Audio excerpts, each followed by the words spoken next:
पुनः आपका स्वागत है आपका अपना यूट्यूब चैनल सहारा कॉम्पिटिटिव क्लासेस। आपसे हम दूसरे वीडियो के माध्यम से हम आपसे मिलने आए हैं। हम ठीक है कि कुछ वक्त अभी देर विलंब से आए हैं, आप चिंता ना करें। कुछ निजी कारणों के कारण हम दूसरा वीडियो बनाने में दिक्कत हुआ हमें। अब हम लोग कंटिन्यू कोशिश करेंगे कि आपको एक दिन बीच कर करके हम आपको वीडियो अपलोड करते रहें।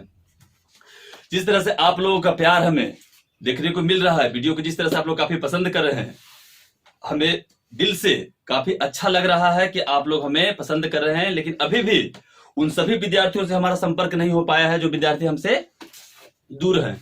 उन सभी को जिस तरह से आप लोग वीडियो दे रहे हैं, सबके व्हाट्सएप पर शेयर कर रहे हैं, जिस तरह से आपको जो भी माध्यम है आप शेयर कर रहे हैं, हमें काफी पसंद आ रहा है। कल एक विद्यार्थी जो इलाहाबाद में जॉब करते हैं, सुबोध जी, वो हमसे फोन किए कि सर आपका वीडियो हमें मिला, आपसे मुलाकात तो हमारी हो नहीं पा रही थी, आपका नंबर वगैरह भी हमारे पास नहीं था। उनसे बात किए, काफी अच्छा लगा और उनसे बात किए तो हमें दिल हमारा जो है काफी खुश हुआ। लेकिन इस बात से अधिक खुशी हमें इस बात की है कि हमारे विद्यार्थियों के द्वारा हमारे वीडियो को अधिक से अधिक शेयर किया जा रहा है। आप लोग इसी तरह से अपना प्यार हमारे साथ बनाए रखें। जो विद्यार्थी हमसे पढ़े हैं वो तो हमें जान ही रहे होंगे, और जो विद्यार्थी नए हमसे जुड़ेंगे, हमसे पढ़ेंगे, उन सभी विद्यार्थियों को सहारा कॉम्पिटिटिव क्लासेस पर स्वागत है। एक और विद्यार्थी थे प्रमोद जी, उनका कहना था कि सर आप कैमरे के सामने जिस तरह से आप क्लासरूम में फ्रैंकली बोला करते हैं, कैमरे के सामने कहीं ना कहीं आप बोलने में कुछ हिचकिचाते हैं। तो शायद प्रमोद जी आप हमारे पहले वीडियो को नहीं देखे होंगे। उस वीडियो में हम साफ एक्सेप्ट किए हैं कि अभी 2-4-10 वीडियो लगेगा हमें कैमरा फ्रेंडली होने में। अभी 2-4-10 वीडियो लगेगा, तो आप चिंता ना करें कि कैमरा हमें कब तक नचाएगी, कैमरा हमें कब तक नचाएगी। एक वक्त ऐसा भी आएगा कि कैमरा खुद नाच के दिखाएगी। अब चिंता मत कीजिए, वैसा वक्त आएगा। सफलता टाइम मांगता है, टाइम देना ना है। तो चलिए टाइम दे रहे हैं, आप तो ध्यान से देखिएगा वीडियो। हम लोग इधर चलते हैं। पिछले क्लास में हम लोग चर्चा कर रहे थे सिंड्रोम के बारे में। हमको आज के लेक्चर तैयार करना है, सिंड्रोम हमको आज पूरी तरह से खत्म करना है। अब पिछले क्लास में जो आप लोग देखे वीडियो को, उसे देखें और उसके बाद ही दूसरे वीडियो पर आए, आपको काफी पसंद आएगा। अन्यथा कहीं ना कहीं एक दूसरे से लिंक होता है। वो वीडियो अगर आप नहीं देख पाएंगे तो इस वीडियो पर समझने का जो प्रयास करेंगे आप, संभव नहीं है। साइंस सब्जेक्ट है, हम 100% गारंटी लिए हैं। तो आपको इस बात को फॉलो करना है जो हमारे द्वारा आपको कहा जा रहा है। चलिए इधर हम लोग ध्यान देते हैं। हम लोग को चलना था सिंड्रोम के ऊपर, सिंड्रोम के ऊपर चलना था। ध्यान से इधर देखिएगा आप।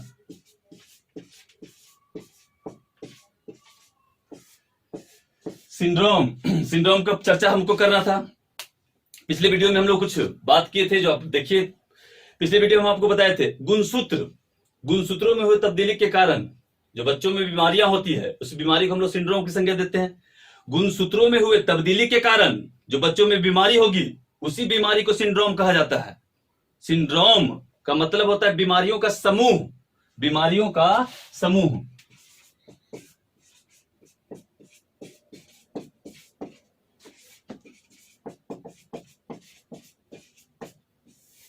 बीमारियों का समूह, सिंड्रोम के मतलब याद रखिएगा कि बीमारियों का समूह।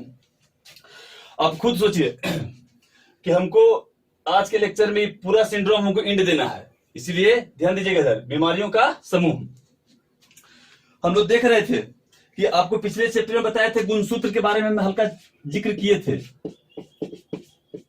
गुणसूत्र के बारे में जिक्र। गुणसूत्र, मानव प्रजाति में गुणसूत्र 2 तरह के पाई जाती है, पिछले वीडियो में बता चुके हैं। कायिक गुणसूत्र और लिंग गुणसूत्र। समझिएगा इधर गुणसूत्र में देखे थे, एक होता है कायिक गुणसूत्र, कायिक गुणसूत्र, और एक होता है लिंग गुणसूत्र। तो कायिक गुणसूत्र और लिंग गुणसूत्र, ये दोनों गुणसूत्र के बारे में चर्चा किए थे। कायिक गुणसूत्र हम लोग जानते हैं 44, कहे के मतलब 22 जोड़िए। 44 को होता है कायिक गुणसूत्र, जिससे काया का निर्माण होता है। काया में जिस तरह का परिवर्तन होगा, इसके लिए जिम्मेवारी कायिक गुणसूत्र होगा। लिंग गुणसूत्र, तो लिंग गुणसूत्र हम जानते हैं कि इस आकृति का होता है। महिलाओं में इस आकृति का होगा XX और पुरुषों में XY। इस आकृति का होता है XX महिलाओं में और XY पुरुषों में। एक शब्द और चर्चा किए थे, कैरियोटाइप, नाम तो सुने होंगे। ये कैरियोटाइप पिछले वीडियो में चर्चा किए थे। जब गुणसूत्रों को घटते हुए क्रम में व्यवस्थित करते थे तो उसी को हम लोग कैरियोटाइप बोलते थे। गुणसूत्र के घटते हुए क्रम में व्यवस्थित करते थे। ध्यान दीजिएगा इधर, गुणसूत्र के घटते हुए क्रम में लंबाई के आधार पर जब गुणसूत्रों को हम लोग घटते हुए क्रम में सजाते थे तो इसी को हम लोग कैरियोटाइप करते थे। तो कैरियो जो चित्र प्राप्त हुआ है इसी को हम लोग बोलते थे कैरियोटाइप।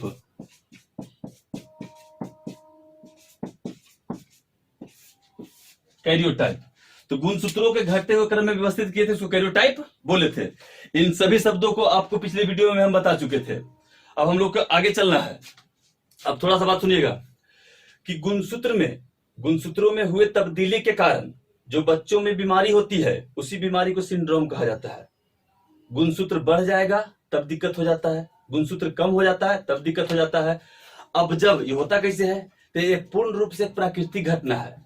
यह पूर्ण रूप से एक प्राकृतिक घटना है। इसमें जब कभी शुक्राणु, पुरुष में 46 गुणसूत्र होता है, कभी 22 और 24, समझिएगा, पुरुषों में 46 गुणसूत्र होता है, प्राकृतिक घटना है यह। कभी शुक्राणु में 22 गुणसूत्र, एक शुक्राणु में 22 गुणसूत्र और शुक्राणु में 22 गुणसूत्र और दूसरे में 24 गुणसूत्र, बंटवारा सही ढंग से नहीं हो पाता है। जब यह शुक्राणु महिला के अंडाणु से अगर संपर्क साधेगा तो वैसे बच्चे इस बीमारी से पीड़ित होंगे। जब पुरुषों में 22 और 24 का एक अलग कैटेगरी बन जाता है, अलग कैटेगरी का निर्माण हो जाता है, तो यह एक प्राकृतिक घटना है। याद रखिएगा, किसी कारणवश होता है यह। अब समझिए, ये जो बीमारी हम लोग देखे, कि यह XX महिला देखे कि XX महिला, XY पुरुष, ये गुणसूत्र में तब्दीली होगा तब बीमारी होगा। कौन कौन सिंड्रोम है, काका सिंड्रोम है, इस बात की चर्चा हम आपको अब करने जा रहे हैं। तो ध्यान दीजिएगा बोर्ड पर, पिछले क्लास की बात को हम लोग दोहराए हैं। अब नेक्स्ट जो आज की क्लास में बात करने जा रहे हैं, ध्यान दीजिए इधर। हम लोग पूरी तरह से पूरी बायोलॉजी को समझते हुए हर प्रतियोगिता परीक्षा को ध्यान में रखकर अपना नोट कॉपी तैयार करेंगे। कहीं पर भी आपको दिक्कत हो तो हमें आप बताने का कष्ट करें कमेंट के माध्यम से।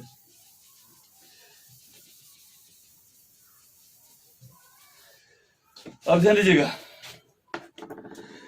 हम लोग देखेंगे अब सिंड्रोम। सबसे पहला सिंड्रोम के हम नाम लेने जा रहे हैं आपके पास, क्रीड टू चैट या cry cat. Cri du chat या क्राई कैट। अब देखिएगा,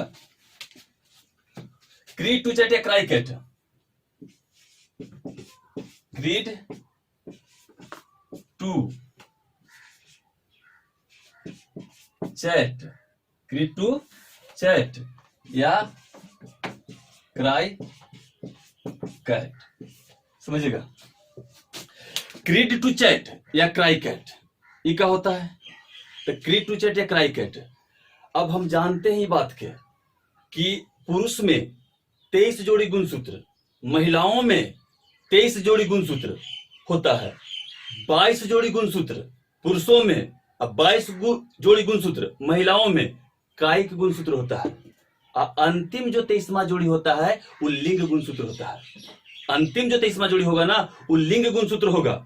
तब महिलाओं में अंतिम जो 23वां जोड़ी होता है वो XX होता है, पुरुषों में अंतिम जो 23वां जोड़ी होता है वो XY होता है। पुरुषों में अंतिम जो होता है वो XY होता है। इस बात से आपको कुछ समझ में अगर आ रहा है वो बात हम आपको समझाना चाह रहे हैं कि देखिएगा, महिला के अंडाणु में ये फिक्स है कि XX अंतिम जो उसका जो होगा गुणसूत्र तो XX, महिला में सिर्फ XX। पुरुषों के 23वां जोड़ी जो होता है वो XY, पुरुषों में 23वां जोड़ी XY, महिला में 23वां जोड़ी XX गुणसूत्र होगा। जब अगली पीढ़ी का निर्माण करेंगे, जब अगली पीढ़ी का निर्माण होगा तो ये गुणसूत्र आधे कर दिए जाएंगे, गुणसूत्र आधे कर दिए जाएंगे। ये X हो गया और ये Y हो गया, ये X और X, समझिएगा, जब अगली पीढ़ी का निर्माण होगा तो महिला जो है, महिला में से एक्स एगो एक्स दिया जाएगा, अब पुरुष जो 23वां गुणसूत्र है उसमें से एक्स देगा या वाई देगा। आप खुद सोच के देखिए, खुद आप समझिएगा कि इसी 23वें जोड़े के गुणसूत्र, यही 23वां जोड़ा जो गुणसूत्र है, इसी के परीक्षण से भारत में आज खास कर करके लिंग परीक्षण जो होता है, जो कन्याओं, जो भ्रूण हत्या के नाम सुने होंगे, जो भ्रूण हत्या होता है, ये 23वें जोड़ी जो गुणसूत्र होता है उसी को जांच कर करके महिलाओं की हत्या, गर्भ में ही कन्याओं की हत्या करा दी जाती है। 23वां जो गुणसूत्र है ना, इसी की जांच होता है। अब समझिएगा, इधर ध्यान लीजिएगा, जब नया पीढ़ी बनता है तो इससे आधा एक्स दिया जाता है, इससे वाई दिया जाता है, इसमें से आधा एक्स महिला तो जब भी देगी एक्स एक्स। अब खुद सोचिए, लिंग निर्धारण करने के लिए, जो लिंग निर्धारण होता है उसको करने के लिए सिर्फ जिम्मेदार अगर कोई होता है तो पुरुष होता है। किसी महिला के गर्भ में जो बच्चा होता है, अगर पुत्र होगा या कन्या हो, बच्ची होगी, लड़का होगा या लड़की होगी, इसके लिए जिम्मेवार अगर कोई है तो सिर्फ पुरुष है। सिर्फ कौन है? पुरुष है। पुरुष किस लिए जिम्मेवार है? पुरुष किस लिए जिम्मेवार है? आप खुद देख रहे हैं कि पुरुष के जो 23वां जोड़ी गुणसूत्र है एक्स और वाई। भारतीय समाज में अगर जानकारी न रहने के कारण महिलाओं पर जो अत्याचार हो रहा है, तो आप समझिए महिला का इसमें कोई कसूर नहीं होता है। महिला का कुछ कसूर नहीं होता है। महिला एक्स गुणसूत्र अपने अंडाणु में आधा कर करके देती है। यहां से अगर पुरुष एक्स देगा तो पुरुष जब एक्स देंगे गुणसूत्र, तो ई एक्स गुणसूत्र जब इनसे मिलेंगे तो कन्या जो लड़की का जन्म होगा। अगर ई दे देंगे, ई जाके मिलेगा तो लड़का का जन्म होगा। तो इसके लिए जिम्मेवार कौन है? सिर्फ पुरुष। सिर्फ पुरुष जिम्मेवार होते हैं। अब समझिए एक बात, आओ आपको लगे हाथों बता ही देते हैं हम। शायद आप कभी सुने होंगे, आप कभी जानते, जिसे हम लोग देखते हैं फादर ऑफ हिस्ट्री हेरोडोटस के कहते हैं, फादर ऑफ बायोलॉजी अरस्तु के कहते हैं, फादर ऑफ जूलॉजी अरस्तु को कहते हैं, फादर ऑफ बॉटनी थियोफेस्टस के कहते हैं। इस तरह से फादर जो सब्जेक्ट में सिर्फ फादरे के नाम आता है, फादर के नाम सब्जेक्ट में आता है। क्यों? मदर कहां गई? मदर के नाम क्यों नहीं आता है? क्योंकि आप समझिएगा, यहां जो ये पुरुष है ना, पुरुष, ये लिंग निर्धारण करने की क्षमता सिर्फ पुरुषों के पास होती है। जेंडर जो लिंग का जो निर्धारण करता है कि लड़का होगा या लड़की होगा, वो सिर्फ क्षमता पुरुषों के पास होती है। इसीलिए father of chemistry, father of biology, father of physics सिर्फ फादरे आते हैं, मदर नहीं आते हैं। इस बात को गौर से ध्यान दीजिएगा कि कहीं पर आप मदर नहीं देखे होंगे, सिर्फ फादरे देखे होंगे। इसके लिए भी जिम्मेवार यही है 23वां गुणसूत्र। अब समझिए, हम लोग चर्चा करें क्रीट टू चैट या क्राइकेट। तो क्रीट टू चैट अपने सिंड्रोम पर आते हैं हम लोग। अब सिंड्रोम पर ध्यान दीजिएगा।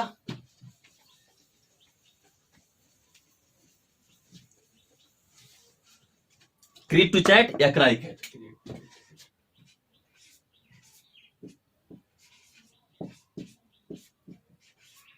क्रीट टू चैट या क्राइकेट। अब समझिएगा, हम लोग तो देख लिए कि 23 जोड़ी गुणसूत्र होता है, पुरुष में भी महिला में भी। अब इसमें क्या होता है, इसमें ध्यान दीजिएगा, क्रीट टू चैट या क्राइकेट जो 5वें जोड़ी का गुणसूत्र होता है, जिसे एक जोड़ी हो गया, ये एक जोड़ी हो गया, 2 जोड़ी, 3 जोड़ी,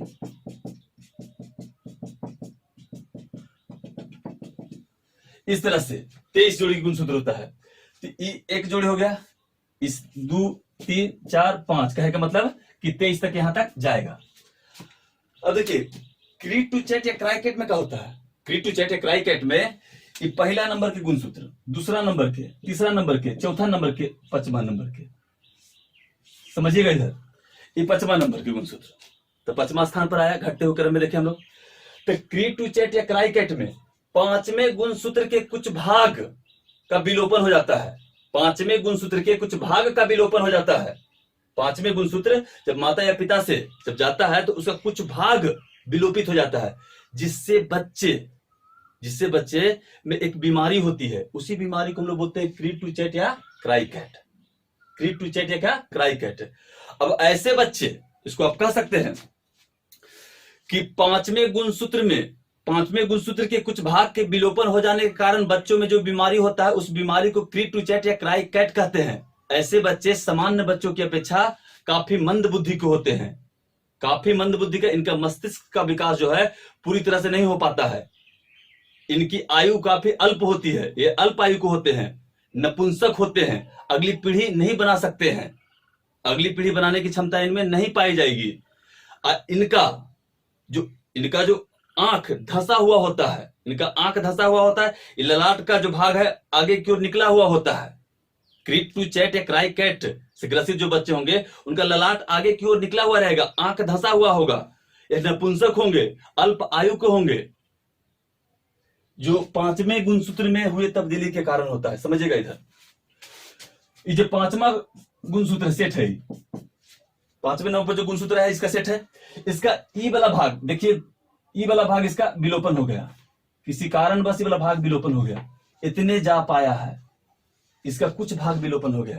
तो 5वें गुणसूत्र के कुछ भाग विलोपन हो जाने के कारण बच्चों में जो बीमारी होती है उस बीमारी को क्रीप टू चैट या क्राई कैट कहते हैं। ऐसे बच्चे सामान्य बच्चों की अपेक्षा काफी कम मंद बुद्धि के होते हैं, अल्प आयु तक जीते हैं, नपुंसक होते हैं, इनका ललाट आगे को निकला हुआ होता है, आंख धंसा हुआ होता है। अब समझिएगा, इधर इनका आईक्यू पावर, जो मस्तिष्क जो सोचने समझने की क्षमता होती है वो काफी कम होती है। जब ये बच्चा रोता है तो आप समझिएगा उसका आवाज बिल्ली के बच्चे की तरह होती है, इसीलिए इसका नाम पड़ा है क्राई कैट। इसका नाम पड़ा है क्राई कैट। जब ये बच्चा रोएगा तो इसका आवाज किस तरह होगा, बिल्ली के बच्चे की तरह होगा, इसीलिए इसको कहते हैं क्राई कैट। तो 5वें गुणसूत्र में हुआ तब्दीली, सिंड्रोम है ही। अब समझिएगा, नेक्स्ट बात पर हम लोग आते हैं। नेक्स्ट बात पर देखिएगा, इधर दूसरा सिंड्रोम हम आपको बताने जा रहे हैं, एडवर्ड सिंड्रोम।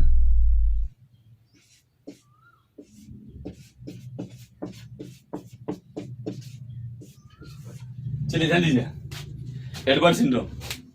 हम लोग अब एडवर्ड सिंड्रोम पर चर्चा करेंगे। हम लोग cri du chat cry cat देख लिए। अब देखिएगा, एडवर्ड सिंड्रोम में क्या होता है कि 18वें गुणसूत्र, जो गुणसूत्र का सेट देखे थे हम लोग,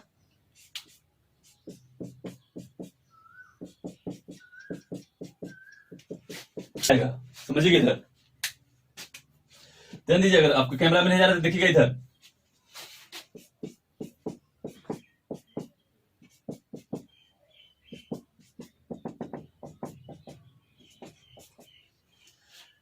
समझते हैं।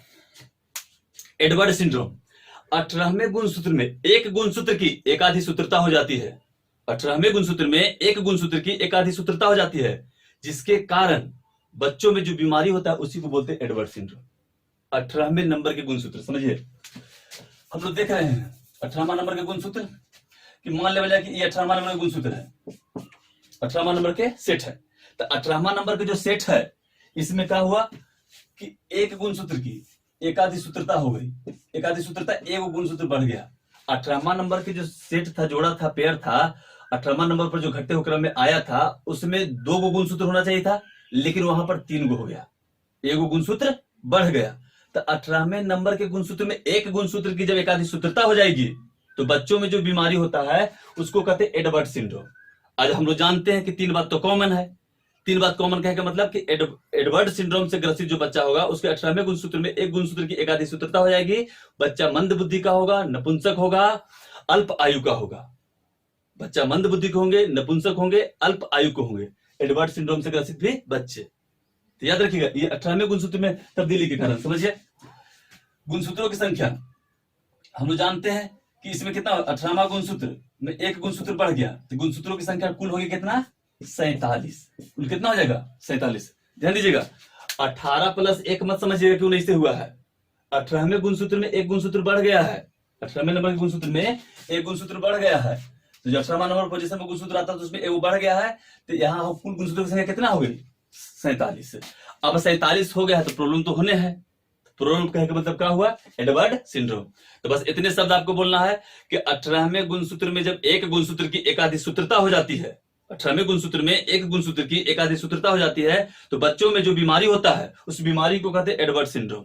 ऐसे बच्चे अल्प आयु के होंगे, मंद बुद्धि के होंगे, नपुंसक होंगे, अगली पीढ़ी बनाने की क्षमता इनके पास नहीं होगी। अब अगला पर चलते हैं, समझिएगा सर। अब ध्यान दीजिए, ये तो देख लिए 18वां नंबर के गुणसूत्र से हुआ था दिक्कत।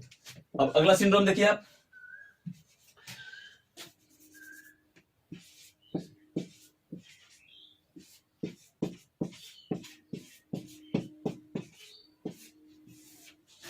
Down syndrome. डाउन सिंड्रोम, अभी डाउन सिंड्रोम का है तो इसमें ध्यान दीजिएगा, इसमें 21वें नंबर के गुणसूत्र, जो 21वां नंबर के जो सेट गुणसूत्र क्या आता है, इसे देखिए घटते क्रम में 1 नंबर पर आता है एक जोड़ा, दूसरा, तीसरा, चौथा, और 21वां नंबर पर आएगा, 21वां नंबर पर आएगा। तो ध्यान दीजिएगा 21वें नंबर की जो सेट होता है गुणसूत्र का, उसमें एक गुणसूत्र की एकाधी सूत्रता हो जाती है, एक गुणसूत्र की एकाधी सूत्रता हो जाती है, एक गुणसूत्र बढ़ गया है, एक गुणसूत्र इसमें बढ़ गया है, तब इसमें 21वां नंबर के जो 21वां नंबर के गुणसूत्र था उसमें एक गुणसूत्र बढ़ गया है, तो कुल गुणसूत्रों की संख्या इसमें हो गई कितना, 47। कुल गुणसूत्रों की संख्या 47 हो गई है, तब तो दिक्कत होने है।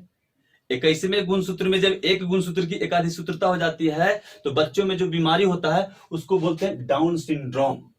डाउन सिंड्रोम, इसका दूसरा नाम है मंगोलिज्म। ध्यान दीजिएगा इधर,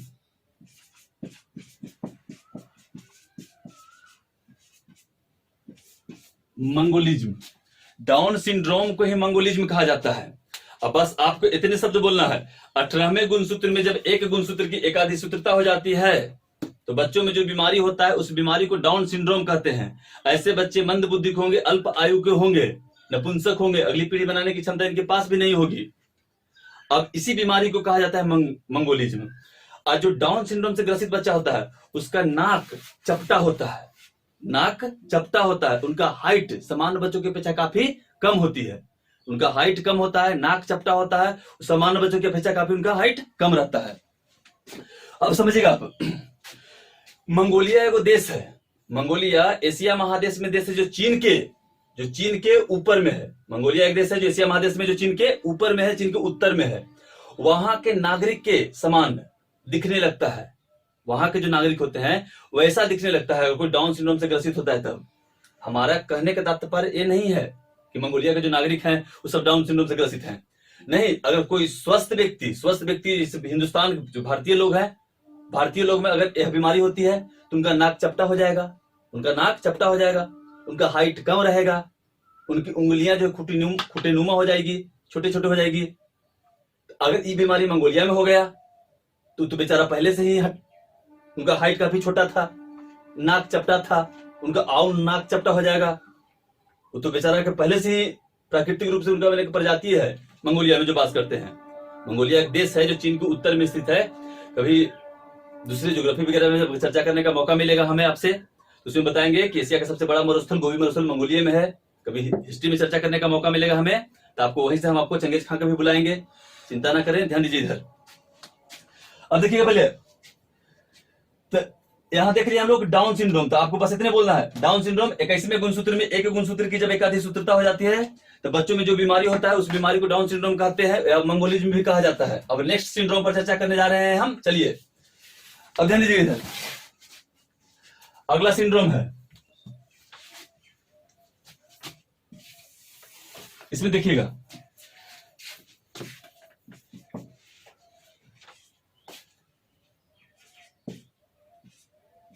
टर्नर सिंड्रोम। इसमें क्या होगा, तो टर्नर सिंड्रोम समझिएगा, टर्नर सिंड्रोम इसमें स्थिति होती है सामान्य स्थिति 44 प्लस x0 बराबर 45। ध्यान समझिएगा, टर्नर सिंड्रोम जो है 44 प्लस x0 की स्थिति होती है। टर्नर सिंड्रोम में होता क्या है कि एगो x गुणसूत्र अब्सेंट हो जाता है, एगो x गुणसूत्र जो है वो नहीं आ पाता है। यह बीमारी सिर्फ महिलाओं में होती है। टर्नर सिंड्रोम नाम की जो बीमारी है ना वो सिर्फ महिलाओं में होगी। समझिएगा कि महिला 44 प्लस x अगर होगा तो महिला होती। अब यहाँ पर एगो x अब्सेंट हो गया है, तो यहाँ पर हो गई कुल गुणसूत्रों की संख्या कितना, 45 है। तो यह बीमारी सिर्फ महिलाओं में होगी, तो याद रखना आपको कि टर्नर सिंड्रोम में एगो x गुणसूत्र अब्सेंट होता है, तो गुणसूत्रों की संख्या कुल 45 हो जाती है। ऐसी महिलाएं भी नपुंसक होती है, इनका भी आयु अल्प होता है, अल्प आयु की होती है, अल्प आयु के ये भी महिला होगी। और सबसे बड़ी बात कि जो महिलाएं टर्नर सिंड्रोम से ग्रसित होगी उनमें एक मासिक चक्र एमसी पीरियड आता है, वो अब्सेंट हो जाता है, वो नहीं आ पाता है। इसी के कारण ऐसी महिलाओं की मृत्यु अल्प आयु में ही हार्ट अटैक के कारण हो जाती है। आपको इतना शब्द याद रखना है कि टर्नर सिंड्रोम सिर्फ महिलाओं में होने वाली बीमारी है। टर्नर सिंड्रोम सिर्फ महिलाओं में, बस यही शब्द है आपका। टर्नर सिंड्रोम 44 प्लस x0 कुल 45, दिक्कत हो गया। अब इसको हम लोग कह सकते हैं कि वैसी महिलाएं जो अगर टर्नर सिंड्रोम से ग्रसित है, उसमें भी अल्पायु, नपुंसकता, मस्तिष्क मंद होगा, उनका बुद्धि का विकास नहीं हो पाएगा, अगली पीढ़ी बनाने में सक्षम नहीं हो पाएगी। तो याद रखना है, सिर्फ महिला में होने वाली बीमारी टर्नर सिंड्रोम। नेक्स्ट सिंड्रोम देखते हैं अब हम लोग। अब नेक्स्ट सिंड्रोम पर चर्चा करते हैं।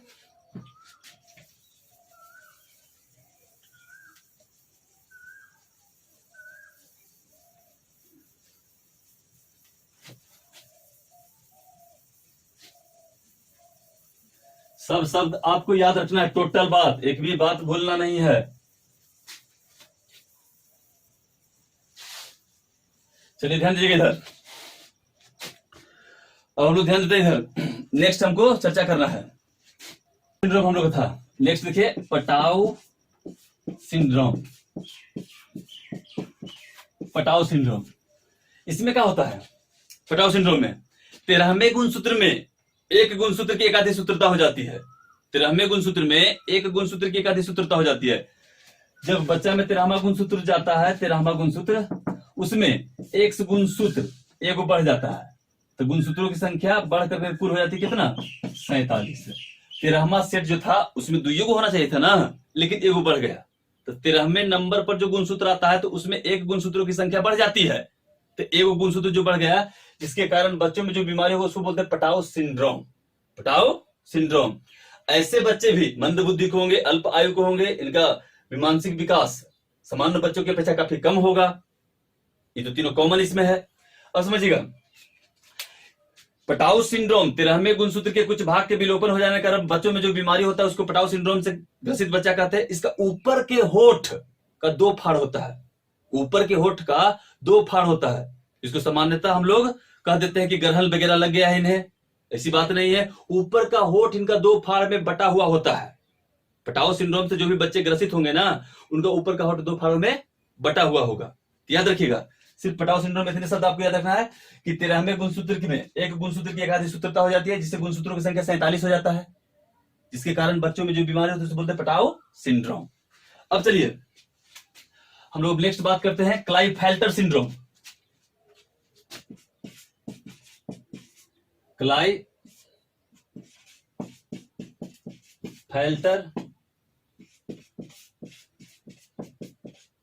सिंड्रोम, ध्यान दीजिएगा इधर, क्लाइफेल्टर सिंड्रोम।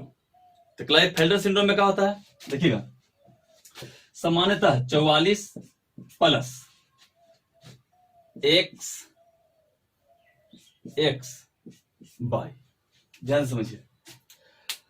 अब देखिए क्लाइफेल्टर सिंड्रोम में क्या हो रहा है? तो क्लाइफेल्टर सिंड्रोम में देख रहे हैं कि लिंग गुणसूत्र XY, अगर XX होता महिला होती, XY होता तो पुरुष होता, लेकिन एगो X गुणसूत्र बढ़ गया है, एगो X गुणसूत्र बढ़ गया है। अब ध्यान दीजिए, क्लाइफेल्टर सिंड्रोम से जो भी ग्रसित होंगे वो सिर्फ पुरुष होंगे। क्लाइफेल्टर सिंड्रोम सिर्फ पुरुषों में होने वाली बीमारी है, सिर्फ नर में होता है। क्लाइफेल्टर सिंड्रोम जो बीमारी है वो सिर्फ पुरुषों में होगी। वैसे पुरुष जिसमें एक्स गुणसूत्र की वृद्धि हो जाती है, उनके जो लिंग गुणसूत्र होता है अंतिम वाला जो XY होना चाहिए, तो उसमें एगो एक्स गुणसूत्र बढ़ गया। आज जैसे एक्स गुणसूत्र बढ़ जाएगा तो उनमें महिलाओं के लक्षण आ जाएंगे। वैसे पुरुष जिसमें एक्स गुणसूत्र बढ़ गया तो उनमें महिलाओं के लक्षण आ जाएंगे। तो यहाँ पर 44 से यहाँ पर हो गया, बढ़कर करके कुल हो गया 47। तो एगो एक्स बढ़ गया है, एगो एक्स बढ़ गया है। अब एगो एक्स बढ़ गया है तो पुरुषों में महिलाओं के लक्षण प्रवेश कर गए हैं। तो क्लाइफेल्टर सिंड्रोम से ग्रसित जो भी पुरुष होंगे उनमें महिलाओं का लक्षण प्रवेश कर जाता है, महिलाओं का लक्षण प्रवेश कर जाता है, महिला के लक्षण प्रवेश कर जाता है। अब समझिए, अगर यही एक्स की संख्या अगर आओ बढ़ जाती है, आओ एक्स बढ़ गया, आओ एक्स बढ़ गया, तो जैसे एक्स की संख्या बढ़ेंगे तो वैसे पुरुष किन्नर हो जाते हैं। किन्नर नाम तो सुने होंगे, किन्नर हो जाते हैं। तो वैसे पुरुष जिसमें महिलाओं का लक्षण प्रवेश, तो ऐसे पुरुष महिलाओं के बीच रहना पसंद करते हैं। महिलाओं के साथ वार्तालाप करने में इनको अच्छा लगता है, महिलाओं के बीच रहना पसंद करते हैं, उनकी आवाज भी महिलाओं की तरह हो जाती है, वो भी नपुंसक होते हैं, मंद बुद्धि के होते हैं, अल्प आयु के होते हैं। इस तरह के जो पुरुष होते हैं, ये सभी गुण जो सिंड्रोम्स में होता है उन सब इनमें मौजूद रहता है। तो वैसे पुरुष जिनमें महिलाओं के लक्षण एक्स गुणसूत्र बढ़ जाता है, तो अगर एगो एक्स गुणसूत्र बढ़ा है तो उसमें महिला का लक्षण प्रवेश कर जाए, उनका स्तन ग्रंथियों का विकास हो जाता है, समझिएगा। वैसे पुरुष जिसमें एक्स गुणसूत्र की अगर एकाधिक सूत्रता हो जाती है, जो लिंग गुणसूत्र होता है 23वां जोड़ा, उसमें अगर एगो एक्स गुणसूत्र और बढ़ गया तो उनमें महिलाओं के लक्षण प्रवेश कर जाएंगे, उनके स्तन ग्रंथियों का विकास हो जाता है, महिलाओं के बीच रहना पसंद करते हैं, उनकी आवाज भी महिलाओं की तरह हो जाती है, उनका जो साउंड है वो भी महिलाओं की तरह हो जाती है। तो वे पुरुष जो है क्लाइफेल्टर सिंड्रोम से ग्रसित पुरुष हैं। अगर इसमें एक्स गुणसूत्र बढ़ जाता है तो यही आगे चलकर किन्नर बन जाते हैं, यही किन्नर बन जाते हैं। इतना शब्द आप याद रखिएगा, ठीक है। अब आगे चलते हैं, अगला सिंड्रोम पर चर्चा करते हैं। अब अगला देखिए, एक होता है सुपर मेल, ध्यान दीजिएगा इधर, सुपर फीमेल देख लीजिए पहले, सुपर फीमेल, सुपर फीमेल नाम तो काफी आपको पसंद आ रहा होगा, सुपर फीमेल कि काफी अच्छा होगी, समझिएगा इधर। सुपर फीमेल इसमें क्या होता है 44, तो ये तो काई गुणसूत्र का होता है, प्लस अंतिम वाला होता है लिंग गुणसूत्र, तो 44 प्लस एक्स, अगर 44 प्लस एक्स है तो सिंपल सामान्य महिला है, 44 प्लस एक्स 46 गुणसूत्र सामान्य महिला है। इसमें एक एक्स गुणसूत्र की वृद्धि हो जाती है तो कुल हो जाता है कितना 47, कुल कितना हो जाता है 47, समझिएगा। सुपर फीमेल किसको कहेंगे, महिलाओं में यदि महिलाओं का गुण अधिक आ जाए, महिलाओं में यदि महिलाओं का गुण अधिक आ जाए तो उस महिला को हम लोग सुपर फीमेल की संज्ञा देते हैं। अगर महिलाओं में महिलाओं के गुण अधिक आ जाता है तो उस महिला को सुपर फीमेल की संज्ञा देते हैं, समझिएगा। 44 का ही गुणसूत्र, लिंग गुणसूत्र इसमें एक्स होता था, महिला तो है ये थे, लेकिन एक एक्स गुणसूत्र बढ़ गया है तो कुल गुणसूत्रों की संख्या कितना हो गई है 47, सिंड्रोम हो गया है। अब इनमें क्या, महिलाओं में महिलाओं के गुण बढ़ गया है, ऐसी महिलाएं भी नपुंसक होगी, अगली पीढ़ी नहीं बना पाएगी, मंद बुद्धि के होंगे, अल्प आयु में भी इनका देहांत हो जाता है, लंबी अवधि तक अपना जीवन यापन नहीं कर पाते हैं, समझिए इधर। अब नेक्स्ट पर आते हैं हम लोग, अगला देखिए सुपर मेल, ध्यान दीजिएगा इधर, सुपर मेल। इसमें क्या होता है सुपर मेल, ध्यान दीजिएगा, सुपर मेल में इधर इसमें होगा आपको 44 प्लस एक्स बाई, ध्यान दीजिए सुपर मेल, ये तो सामान्य पुरुष हो गए, सामान्य पुरुष super male 44 plus X Y पुरुष हो गए, कोई चिंता वाला बात नहीं, दिक्कत नहीं है किसमें पुरुष है। अब इनमें एक एक्स्ट्रा बाई गुणसूत्र बढ़ गया, एक्स्ट्रा बाई गुणसूत्र आ गया, अब कुल गुणसूत्रों की संख्या देखिए इधर 47 हो गया, कुल गुणसूत्रों की संख्या 47, सिंड्रोम हो गया, ग्रसित हो गया। अब समझिएगा सुपर मेल में क्या होता है कि 44 गुणसूत्र प्लस एक्स बाई गुणसूत्र सामान्य पुरुष, इसमें बाई गुणसूत्र बढ़ गया, तो वैसे पुरुष जिनमें पुरुषों के गुण अधिक प्रवेश कर जाते हैं, वैसे पुरुष जिनमें पुरुषों के गुण अधिक प्रवेश कर जाते हैं, वैसे पुरुष सुपर मेल कहलाते हैं। वैसे पुरुष जिनमें पुरुषों के गुण अधिक हो जाते हैं तो वैसे पुरुष सुपर मेल कहलाते हैं। इनकी भी वही 3 कंडीशन, अल्प आयु, मंद बुद्धि, नपुंसकता के गुण आ जाएगा, लेकिन ऐसे पुरुष देखने में अपराधी प्रवृत्ति क्रिमिनल टाइप के लगते हैं, लगता है कोई बहुत बड़ा क्रिमिनल है, इनके बाल घुंघरेले टाइप के होते हैं, उनका चेहरा देखने पर आपको डर लगेगा, भयंकर होता है, लेकिन इनकी भी आयु अल्प होती है, मंद बुद्धि के होते हैं, सिंड्रोम से ग्रसित है। तो आप समझिए सुपर मेल सुपर फीमेल हम लोग चर्चा कर लिए। इन सभी शब्दों को आपको अपने कॉपी में नोट डाउन करते चलना है। हम जो उद्देश्य से आपको लेके चल रहे हैं, कोई भी प्रतियोगिता परीक्षा हो पूरे हिंदुस्तान में, जो हिंदी भाषी लोग, जो हिंदी भाषी विद्यार्थी जो हमें देख रहे हैं या आगे चल के देखेंगे, हमें उन सभी से अनुरोध है हमारा, जो भी मैंने प्रतियोगिता परीक्षा की तैयारी करते हैं उन सभी विद्यार्थियों से आप लोग वीडियो को पूरा देखा कीजिएगा। हम एक भी शब्द ऐसा है जो आपको न समझ में आए, अगर आपको कोई शब्द हमारे द्वारा कहा गया ना समझ में आया, आप हमें पुनः कमेंट करके बताइएगा। अगर कुछ शब्द हम बोलते हैं, कुछ ऐसा शब्द है जो अगर हम बोलते हैं जो आपकी मस्तिष्क के सीमाओं के उल्लंघन कर जाता है, तो आप हमें कमेंट के माध्यम से उन शब्द को हमें बताइएगा। हम नेक्स्ट लेक्चर में उस शब्द को आपके मस्तिष्क के सीमाओं के अंदर लाने का एक सफल प्रयास करेंगे। इसीलिए आपका पूरा सिंड्रोम, जहां तक एग्जामिनर सवाल बनाता वहां तक हम आपको लेक्चर पूरा समाप्त कर दिए हैं। इन सभी को आपको याद रखना है, नोट डाउन कॉपी में करना है। आप वीडियो को कंटिन्यू देखते रहिएगा, प्रचार करते रहिएगा, दोस्तों को लाइक और सब्सक्राइब करने के लिए कहिएगा और इस पर आने के। लेकिन हाँ, वैसे विद्यार्थी जिनको अगर बात पूरी तरह से समझ में आता है, वही विद्यार्थी हमारे साथ बने रहें। 100% गारंटी का मतलब होता है सिर्फ 100%। अगर कहीं हमें कमी रहती है, आप हमें बताएं, उसे हम दूर करेंगे। शुरुआती है तो 4-10 वीडियो तक दिक्कत जाएगा, फिर चिंता मत कीजिए, फिर तो कैमरा देखिए कीजिए क्या होगा आगे। चलिए, इन्हीं बातों के साथ आज हम अपना क्लास समाप्त करते हैं। नेक्स्ट वीडियो में फिर मिलेंगे। आप कमेंट करना, लाइक करना और सब्सक्राइब करना और दोस्तों के बीच शेयर करना, इस सभी जिम्मेवारी हम आपको देते हैं। ये सभी जिम्मेवारी हम आपको देने जा रहे हैं। ठीक है, याद रखिएगा। चलते हैं, गुड बाय।